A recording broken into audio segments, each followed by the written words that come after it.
Hürmetli vatandaş, endüstrilerge sözleydiğimiz tüvendikedek bugün ikinci liksiyemiz çakanda bu çizlağı bugün 2025 yıl 10. ayının 15. günü hepteki çarşamba vatandaş. Ben Amerika Koşma Ştatları kelgili 29 yıl oldu vatandaşım. Nurgun ise sıvakla beşimizden öttü vatandaş. Misafirlikten derdini tattık. Amerika cemiyetiga sınıp körüp yoki Amerika cemiyetide yaşap, Amerika Koşma Ştatlarının siyaset, medeniyet örnekleri qanday taraqqiy qiladi, Amerika xalqi qanday yashaydi, Amerika xalqi qanday saylam o'tkazadi, Amerika demokratizm nima, Amerika dünyanın her qaysi joylariga yordam berishni aytganda, Amerika internasionalizm nima, mushularga diqqat qilib keldik vatandosh. Uning ustiga biz bu yo'lda shuncha tirishchilik qilib ingliz tilini egallayapmiz vatandoshim. Bu bizning kamchiligimiz, biri yeshimiz cho'ng bir holatda Amerikaga kirib keldik, lekin Xitoy tili orqali Amerika Qo'shma Shtatlarining bu jamiyatini shu doirada shunchalik tushunib yashab keldik shu kungacha. Amerika Qo'shma Shtatlari Uyg'ur degan bu millat uchun, Tibet degan o millat uchun haqiqatan quchoq ochdi. Bu ikki millatning beshini siyladi. Bu ikki millatning dardini angladi vatandosh. Her qatam davlat majlisi Uyg'urlarga Uyg'urcha, Tibetlarga Tibetcha qonun loyiha ma'qullab, siyaset belgilab cevap verip geldi vatandaşım. Ben Türkiye'nin kişilik hukuk doğrusu liksiyemde şundak bir narsa ettim. Amerika Qo'shma Shtatlarının özü itiraf kılgan devletler bilen diplomatik münasebeti oldu vatandaş. Üçüncü bir millet, üçüncü bir kişi bu devletke kelip siyasi panalık alganda birinci şart şundak buldu ki bu devletten ya her gün şuna fatılpın kildi ama.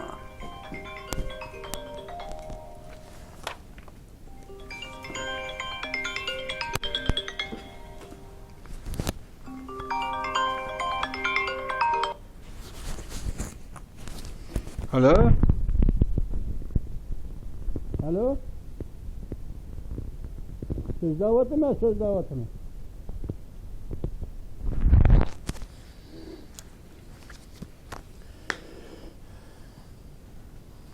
Kaya gentime vatandaş.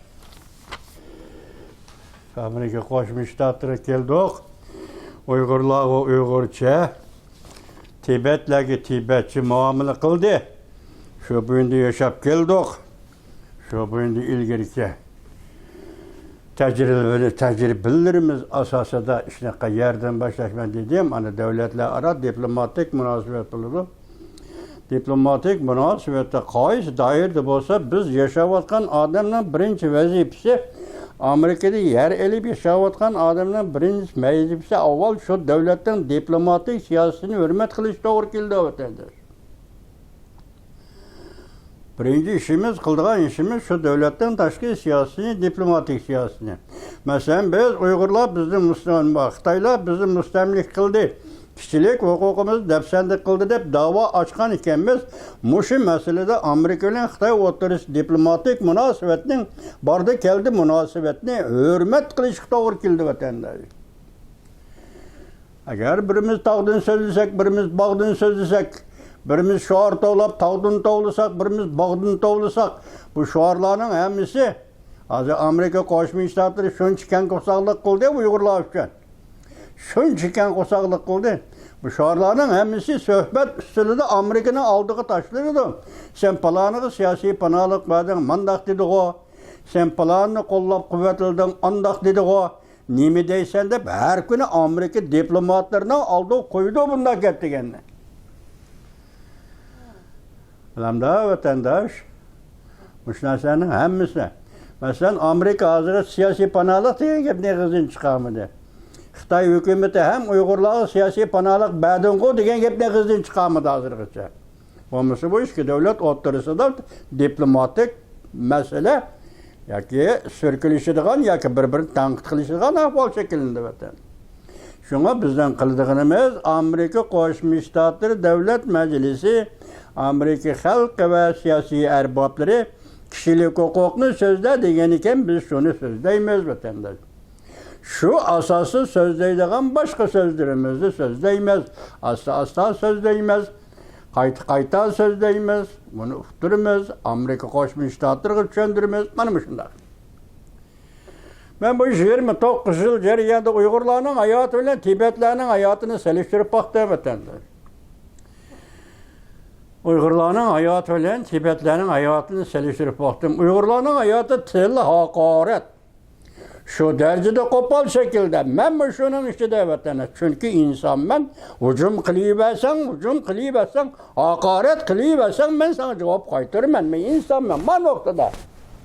Peki emniyette, medeniyet, Amerika Qo'shma Shtatlari cemiyetinin medeniyet muhiti noktası bu bizden ahlakımız, özümüz ahlak bilen özümüzü çeklep durduğun iş. Özümüzden ahlak bilen özümüzü çeklep Amerika Qo'shma Shtatlari cemiyeti qanday yaşaş ve Amerika halkı bilen qanday bir yaşaşını özümüz orullaydığa iş. Lekin shunda qo'polliqlar talay o'tib ketdi. Mushlarning hammasini har bir Uyg'ur beshidan kechirdi vatandosh. Tibetlarga selishtirman desam, Tibetlarning ichida bir-birini haqorat qiladigan bir to'r biti, bir-birini tillaydigan bir to'r biti yoki 2-3 ibora. Ya'ni Xitoy tili bilan ishlagan bir to'r biti echilmadi. 29 yıl içinde Tibetler bir torbet açmadı. Xitoy tilida sözleşi seviyesinden aytganda senden yuqori. Tibetlerning seviyesi senden yuqori. Chet ellerde terbiyelengen Tibetler senin sanığında neçe hassa ortiq. Tibetler aşında torbetini açıp bir-birini tillaydigan, bir-birini haqorat qiladigan, bir-birini kovlaydigan yoki bir-birini satadigan bunda ishni herkes qilib baqqani yo'q. Seliştirsen o Budda dini işinidir. Sen İslam dini, İslam itikadı işinisi.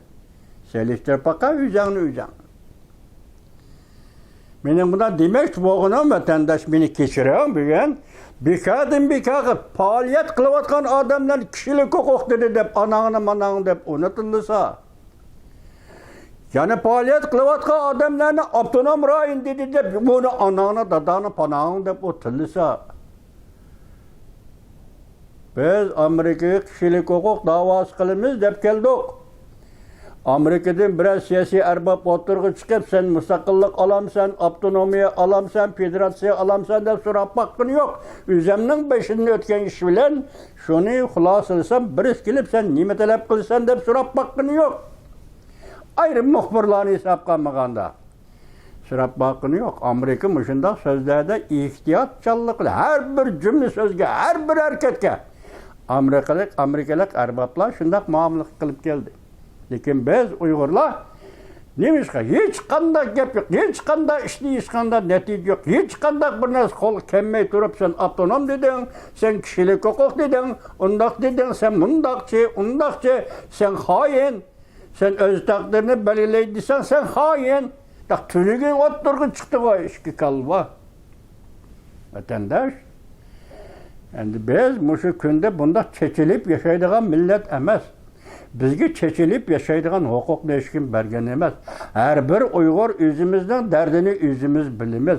Kandak muhiti yaşavatımız, turmuş ehvalimiz nime, yemek içmekimiz nime, bugün günümüz nime, eti günümüz nime.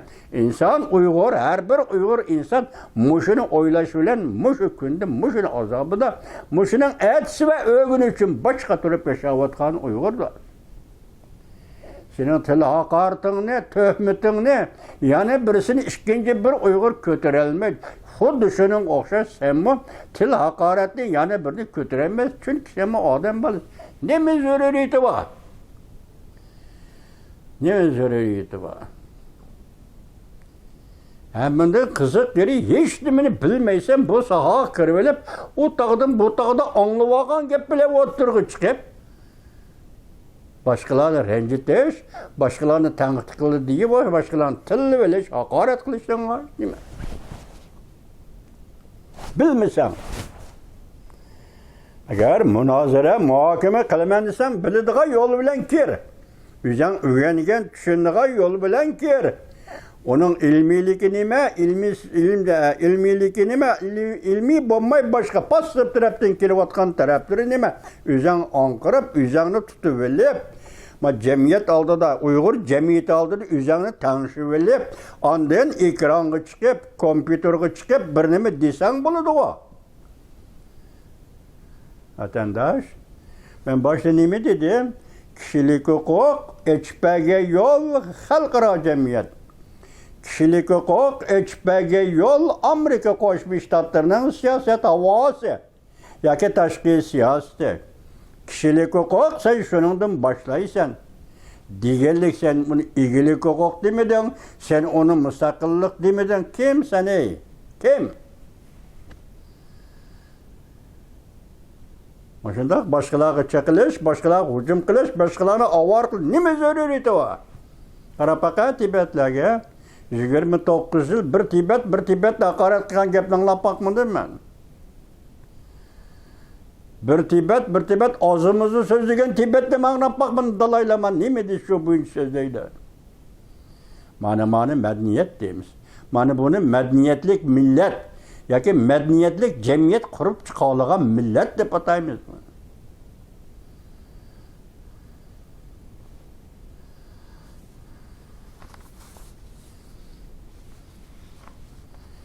Tünügen, sizlerge işki parçalıklıya sözüldüm. Şunun devamı, ahir kalgan tep, bu ahirdi mi anlayıbıtın endi vatandaşlar. Ben teyyarlıgan emgek kıygan nese taşlap kuyuşka çidimedim. Bugün bunu sözlüyüde, bunu mu anlayıbıtınlar? Tünügen nem dedik? Mesela dedik, kıskısı, halıkның egilik hukuk prensipi meselesi bilen negizlik kişilik hukuk prensipi otursa da biri-birinden ayırıp etkili bulmaydıgan mentakı bağlanış var. Tügüdüm ha? Endi bugün birinci cümlemizi mundak başlayımızda katı vatandaş. Siyaset ideali tarihi taraftan gözetsek, kişilik hukuk devlet hukukunun menbi ve asasıdır. Bunu ağan kitaplarım bunu tezis kılıp, yani liksiya kılıp, teyyarlagan kitaplarım sizge etip birincisi, kişilik hukuk nazariyesi ve onun ameliyeti. Wuhan, Xitayning Wuhan şehirlik neşriyat. Neşri kılınan. İkincisi, Xalqaro Qonunlar Majmuasi. Xitayning Sichuan xalq neşriyatı neşri kılınan. Üçüncüsü, kişilik hukuk talimatı yaki felsefi asasları degендek. Bu kitap mı Xitay'da neşri kılınan. Onu kömürtüme aldım turda hazırlanaya geldi. Yani bu kitap ne? Yani yalgan sözler vatıdır desenler, mani kitap vatandaş mana. Mani o kitapların şu an kişilik hukuk nazariyesi ve ameliyeti mana.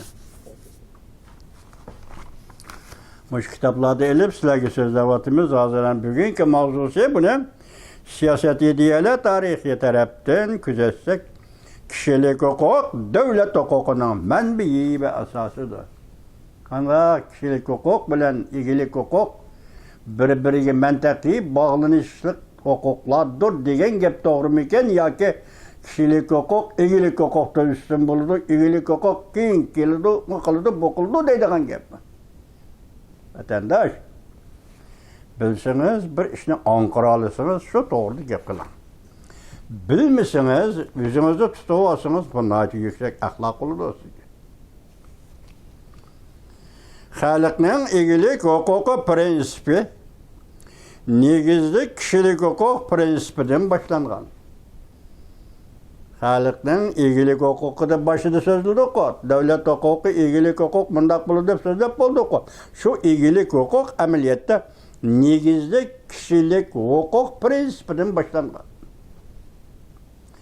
Egilik hukuk dünyanın yakın zaman tarihinde yetilip çıkan, pişip çıkan hükümdür. Egilik hukuk dünyanın yakın zaman tarihinde yetilip çıkan, pişip çıkan hükümdür. Hazırkı zaman mənası bilen otturğu çıkan igilik hukuk qarashları Fransiyalik budanın hukumlaşkan icadiyetidir. Bu budan degenin İngilizce ismini tapamadım. Bu bir paylaşı, botarasının boz gerek.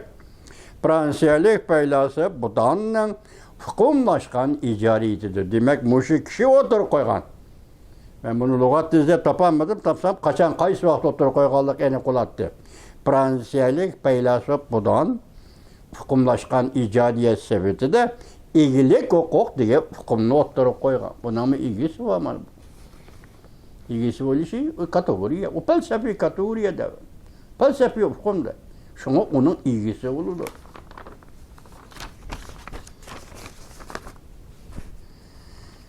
İgilik hukuk talimatı 17. əsrdə Gollandiyalik paylaşıb Hugo Grotius tərəfindən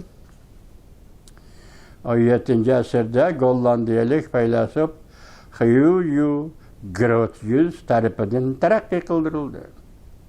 Ondan keyin Angliyalik paylaşıb, oturasır paylaşıb Thomas Hobbes bu hukukni yoki igilik hukukni sistemlashtirdi.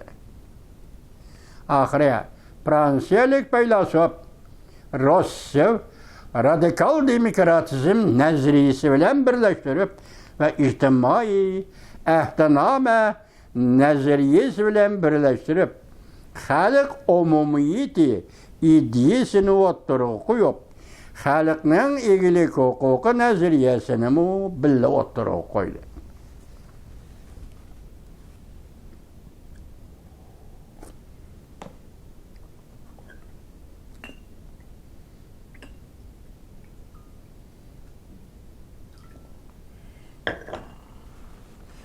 Xalqning igilik huquqi nazariyasini birga o'ttirib qo'ydi. Fransiyalik faylasuf Rousseau jaranglik ovoz bilan mundaq tovlidi. Tovlidi deyli endi ularni bir xususiyatidir, radikal tus asli inqilob qizg'inligi bo'ldi bundaq odamlarning. Shunga ular o'tirib qo'ygan bu xil falsafiy hukm va kategoriyalarni jaranglik qoldi. Tovlidi yoki o'tirib qo'ydi. Davlat yoki hukumat igilik huquqni ijro qilg'uchilardir. Demek igilik hukukni qo'g'dug'uchilar, davlatning igilik hukukini ijro qilg'uchilar, yo'lga solg'uchilar va igilik huquqi ega bo'lg'uchilar davlat va hukumatdir. Butkul igilik hukuk xalqqa mansub. Xalq bahramand bo'ladigan igilik hukukni o'tinib bergili bo'lmaydi. Xalq bahramand bo'ladigan igilik hukukni, davlatning huquqini, davlatning hukumat shaklini ötünüp ikinci birisiga bergili bo'lmaydi. Ötünüp ikinci birisiga bergili bo'lmaydi. Fransiyalik paylasuf Rousseau igilik hukuk xalqqa mansub ta'limotining hasilati sifatida qo'zg'olon ko'tarish va inqilob ko'tarish huquqini o'ttirg'a qo'yib, davlat va hukumat bergan va'dalari ahdnomalarga xilof qilganda, xalqning igilik huquqiga daxlataruz qilganda, xalq zo'ravonlik bilan bu hukumatni og'dirib o'tishga huquqli deganni ta'kidladi. Asosiy qonunning 9-moddasi nima deyilgan? Osonlik millatlar o'zining til, yezig'ini ishlatishga huquqli deyilgan Xitoyning asosiy qonunida. Sizlar shundan qarshi inqilob ko'taraldingmi? Bu ixtiloflik qildi-ku. Osonlik millat degan til yo'qotdi Uyg'ur tilini. Yana boshqa til, Tibet tilini yo'qotdi, yo'qtimandir, yo'qtibyotdi vatandosh. Shu o'zining asosiy qonunida ishlatsang bo'ladi deb belgilab turib, bugun yo'qtibyotdi. Buning uchun bu yerda Rossiya nima deydi? Inqilob ko'tarib, qo'zg'olon ko'tarib, bunday hukumatni ag'darib o'tsang bo'ladi. Ag'darishga huquqliq degani ta'kidlar. Bu xil inqilobiy demokratizmlik ruh bilan sug'urilgan ta'limot shu chaqda olamni zilzilaga soldi. 17-asrlarda yoki o'rta asrda bu shior undaq qo'yilsa qabul qilinmaydi, jamiyat shundoqda. Lekin jamiyatni qabul qildi, olamni zilzilaga soldi. Kishilarni hayajonlantirdi. Biz sovuqqonlik bilan tekshirib boqadigan bo'lsak, xalqning egilik huquqi ta'limoti nazariyasi paydo bo'lishdan kishilik huquqning to'liq yetilib taraqqiy qilishdan ayirib qarag'ala bo'lmaydi. Tushundingizmi? Xalqning egilik huquqi degan bu huquq, bu kategoriya o'tirg'i chiqqan vaqtda, bu nazariya o'tirg'i chiqqanda, buning hosilotini tekshirsak, kishilik huquqning kişilik hukuk degan bu hukum, bu ma'noning to'liq yetilib taraqqiy qilishidan ayirib qarag'ala bo'lmaydi. Demak, kishilik hukuk bilan egilik huquqni bir-biridan ayirib o'tishga bo'lmaydi. Kishilik hukuk bilan egilik huquqni bir-birining o'rniga qo'yishga bo'lmaydi. Har ikkisining o'zining o'rni va o'zining o'rnida o'zining rolini joriy qildirdi. Demek kişilik hukuk bilan egilik hukuk o'tirsa, bir-biridan ayırıp etkili bo'lmaydigan mantaqi bağlanış var. Çünkü egilik hukukdan kelish manbai asası ve onun ahirki menzili xalq ve xalqning iradesidir. Egilik hukuk nereden keldi? Xalqning iradesi. Demek devlet, hükümet, buların azı şekli cihette egilik hukukning şekilleri deyseniz, bu şekilde kimning iradesi? Şu elni, şu milletni teşkil kılan xalqning iradesi arqılık. Şu xalqning iradesi arqılık o'ttirg'i chiqadigan kategoriya ve ideyalardir, ya şekildir deydi. Undaqda inkar qilishga bo'lmaydiki, xalq iradasining shakllanishi odamning subjektiv o'rnini muqimlashtirish, odamning qimmat qarashlarini hurmat qilish va odamning negizlik huquqini, erkinligini e'tirof qilishga bog'liq bo'ldi. Ko'rdingizmi? Xalq irodasi qanday shakllandi? Seni odam deb taniganda. Xalqning irodasi qanday shakllandi? Sening odam ekanligini e'tirof qilganda. Sen o'zingning odam ekanligini e'tirof qilgan chog'ingda xalqning irodasi shakllandi. Men tuniga egilik huquq degan nima, sen shuni bir ta'bir berdim-ku efendi. Egilik huquqning yana bir ma'nosi nihoyat oddiy, lekin ishlab boshqa elib chiqilib bo'lmaydigan murakkab. Bu oddiylik, murakkablik nima? Angliyaning davlat ta'limotchisi Branquest devlet ta'limotchisi mushu yillarning 20-asr 19-asr davlat ta'limotchisi faylasuf Branquest shunday deydi. Egilik huquq millatning ishga uyushish kuchi. Egilik huquq millatning ittifoqligi. Ajoyib javobda, meg'izdek javobda. Millat ittifoqlasha olsa, millat ishga jihatda uyusha olsa, bir gavdaga kelsa, bir intizomga kelsa, bir tartibni yarata olsa, keçilmasa, çuvalçak bulup ketmese, birbiriga düşman bulup ketmese, birbiriga o'rik olmasa, birbiriga ziyonkashlik, siyosiy ziyonkashlik qilmasa, birbirini ko'z kelmaydigan ishni qilmasa, mushlarning hammasi chiqib kelganda bir millatning uyushqoq kuchi, bir millatning ittifoqligi, bir millatning tashkillanishi, mana buning o'zi egilik huquq deydi. Angliyalik devlet ta'limotchisi Branquest efendi. Mana bu egilik huquqdan ikinci shakli. Biz boshda aytgan xalq irodasi degan dal mushundaq. Mushu maydonda paydo bo'ldi. Xalq irodasi degan dal mushundaq, mushu ittifoqlik maydonida paydo bo'ldi. Bir guruh boshlig'i bo'lishini talashib, bir teşkilatga reis bo'lishini talashib va bir teşkilatni men qurgandim, sen meni qo'llimni, sen meni qarishtirding deb boshqalarni haqorat qilib tillab. Hey. O'zingning peshonasi silab boqsan, sen insonning bolasi inson qiladigan ishni qil. İnson deydigan gaplarda, inson o'ylaydiganni o'yla. İnsondek yasha dunyoda hamma ish pişana takdirini pütülgen bu içila davamlışı da. Onu özgertemeyse, pişananla pütülgenle özgertelmeyse insan. Şuna üzem bileleysen, üzeni tonuyu alaysan, hani aşı yüzünde adam buluş ölsen, umumi halik iradesi oturgu çıkıdı, ittifaklık oturgu çıkıdı. Demek sen vakırap, cakırap gelip otkan, iyilik hukuk hem oturgu çıkıdı. Erkillikni itiraf kılış. Şuna adamların kadri kımmeti ve ademilikini, erkilligini değil, ademilikini itiraf kılış. Xitayning oldida Uyg'urning odamiyligini e'tirof qildigan ish bormi? Uyg'urning har bir Uyg'urning Xitoyning oldidagi obrazi nima? So'zlashni biladigan hayvon.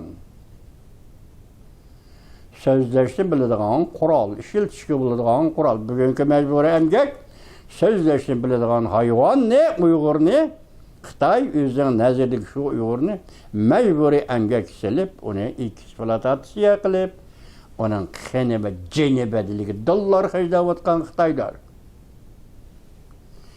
Ondak bolmaydiken halkdan umumi iradesi asıl bolmaydı merak gördünüz mü? Aşı örmez, aşı itiraf kılış bolmasa halkdan umumi iradesi asıl bolmaydı. Ondakta halkdan iyilik hukuku mu mevcut bolmaydı. Brankvist'in sözünün manisi benim bu yerden çıktı. Gördünüz mü? Kişilik hukuk karıştırıp mahiyetin etkanda adamdan subjektif ordunu mukumlaştırış degenlikler. Uygur'unu Uygur dep mukumlaştırış, Xitay'ını Xitay dep mukumlaştırış, ordu dep mukumlaştırış, Hindi'ni Hindistan dep mukumlaştırış. Muşu evvel devlet şekilde mukumlaştırış, anda her bir adam şekilde mukumlaştırış, yani adam dep hesaplaganda mukumlaştırıp, adamın ordunu, subjektif ordunu mukumlaştırış. Mukumlaştırış degenlikdir. Kişilerin hukukun erkinlik kararlarına tergip kılış degenlikdir. Kişiler özden fikir neydi? Söz matbuat erkinliği. Özden göz kararlarına oturup koydu. Söz matbuat erkinliği. Malmıştan hemisi subjektif uğurlaştırış, subjektif itiraf kılışının manisidir. Kişilik hukuk, ilgilik hukuk ne? İlgiri oturgu çıktı. Kişilik hukuk, ilgilik hukuktan ilgiri oturgu çıktı. Medeniyet oygunuş devirde, Avrupa'da 18. 19. asır, 15. asırlarda dini İslahat hareketleri devirde, Avrupa'da yani oxşaşıl devirde. Tovar işlep çıkarışının terakki kılışı ergişip, kapitalistik işlep çıkarış, münasebetleri oturga çıkış bilella kişilik hukuk meselesi oturga çıktı. Bu 18. asır, 19. asır. Yani Avrupa'da kapitalizm 17. asırda mı değil? Avrupa'da kapitalizm oturga çıkıp, kapitalistik işlep çıkarış münasebetleri şekillendi. Delmiş o vakitten başlap kişilik hukuk oturga çıktı. Delmiş o vakitten başlap kişilik hukuk oturga çıktı. Kişilik hukuk Allah burulla hukuksuz orunda turgan fuqarolar cemiyeti sınıfları tarafından oturga koyuldu. Yani sınıfları da fuqarolar cemiyeti nima desiniz? O esi Hegel oturup koygan, Hegel'den ki Marx oturup koygan şer'iyligen fuqarolar cemiyetinin asaslık manisi inkılap, yaki vatan, yaki devlet, yaki hukuk, yaki iyilik hukuk, yaki kişilik hukuk degen bu yollarda siyasetin kat'iligi ve prinsipallығы noktasını aytkanda qarindoshlik yok, tildoshlik yok, urug' tuqqanchilik yok, faqatlik gap nima desa birla odam. Anda o adamning manfaati nima degan gap. O adam yani ikkinchi bir adam şu manfaat asosida bir-biriyle ittifaqlashadi. Fuqarolar jamiyati bir-biri bilan ittifaqlashadi. Ondan davlat bo'ladi, iyilik hukuk bo'ladi, jamiyat bo'ladi, millat bo'ladi. Şundan sonra vatandaşı millet buldu. Fuqarolar jamiyati degan so'zning ma'nosi shu vatanda. Evvel Hegel'ni o'tirib qo'ygan, undan keyin Marx'ni o'tirib qo'ygan, hozirgacha xalqaro jamiyat buni hargiz rad qilmaydi. Fuqarolar huquqi jamiyati. Fuqarolar huquqi jamiyati. Bunday gap. Fuqarolar jamiyati sinfida tarafidan o'tirib qo'ydi. Kishilik huquq qarashlarining umumiy tarixiy taraqqiyotiga nazar solsak, bugungi kishilik huquq qarashlarining umumiy tarixiy taraqqiyotiga nazar solsak, xalqning egilik huquqiy ta'limotining tarixiy orqa ko'rinishiga solishtirsak, kishilik huquqning o'ttirib chiqishi, taraqqiy qilishi, uni elib kelib, endi oxirida kishilik huquq qarashlarining umumiy taraqqiyotiga nazar solsak, xalqning egilik huquqi ta'limotining tarixiy orqa ko'rinishiga solishtirsak, kishilik huquqning taraqqiyotini egilik huquqning taraqqiyot tarixiy orqa ko'rinishiga solishtirsak, muqimlashtirishga bo'ladiki, diqqat vatandoshlar, muqimlashtirishga bo'ladiki, sistemlik mukammal kishilik huquq idealari bo'lmasa, xalqning egilik huquqi degan ta'limot bo'lmaydi. Bo'ldimi ya? Vatandosh diqqat qiling, muqimlashtirishga bo'ladiki, sistemlik mukammal kishilik huquq idealari bo'lmasa, xalqning egilik huquqi degan ta'limot bo'lmaydi. Vatandaşlar, mana shunda bu yerda kishilik huquq deganlik uchun, kishilik huquq faoliyati qildim deganlik uchun kim jinoyatchi bo'lish kerak emas. Kim til haqoratning ob'ekti qilishi kerak emas. Kishilik huquq faoliyati qilyapmiz deganlik uchun o odamlar haqoratga uchramaslik kerak, o til haqoratning ostida qolmaslik kerak vatandaş. Bu bir siyosat falsafasi. Ondan qonun felsefesi, ondan üçüncü olup qonun logikisi. Bunu derhal hezim qilib ketish, onda umayga to'xtamaydi o vatandaşım keçirin. Benim bu tercümandım nurgun noksallar buluş mümkün. Çünkü aldırap tercüm kıldım ben bunu. Aldırap tercüm kılıp sadece aldırap etkizdim. Nurgun noksallar buluş mümkün. Bu üç neyse. Birincisi logikilik kurulma. İkincisi siyaset felsefesi. Siyaset felsefesi. Kishilik huquq, egilik huquq bularning hammasi. Ondan qonun felsefesi, qonun qurilmasi, qonun logikasi mushular bilan birlashib kelgan Birlashgan Davlatlar Tashkilotining qonunlari. Yani başta aytdim-ku. Birlashgan Davlatlar Tashkiloti qonun majmualari bir kishilik huquq amaliyoti va nazariyasi, har dunyosi kishilik huquq ta'limot 3 parcha kitob. Dünya, ya bütün Birleşken Devletler Teşkilatı itiraf kılıngan, belki şu tarafta makullangan kanun. Bugün ben sizlerin aldığına taşındım. Vatandaş, kişilik hukuk da faaliyet kılgıcı, kişilik hukuk da eğizge algıcı adam. Yani Uygurlarının aldıda, bilimlik Uygurlarının aldıda, seviyelik Uygurlarının aldıda, radikal inkılapçılarının aldıda, o kişilik hukuk faaliyetiyle şugulunduğun kişiler, herkes cinayeti, günahkar bolup kalmaslığı gerek. Bula Amerika ve başka garip devletlerde faaliyet kılıvatkanda eçbirliğe yol dedik oturun ki halkara cemiyet eçbirliğe yol, kişilik hukuk yolu. Sen üzerine yaşavatkan demokratik devletler eçbirliğe yol, diplomatiya ve kişilik hukuk kararları, kişilik hukuk yolu. Ha nime, beşin kelgen gün nime, sen kişilik hukuk sistemisi bu için, sen bunu bir söz yapagin bizge. Çünkü dedik ki egilik hukuk, terakkiyat hukuku milletin öz takdirini özü belgeleş hukuk. Emmez.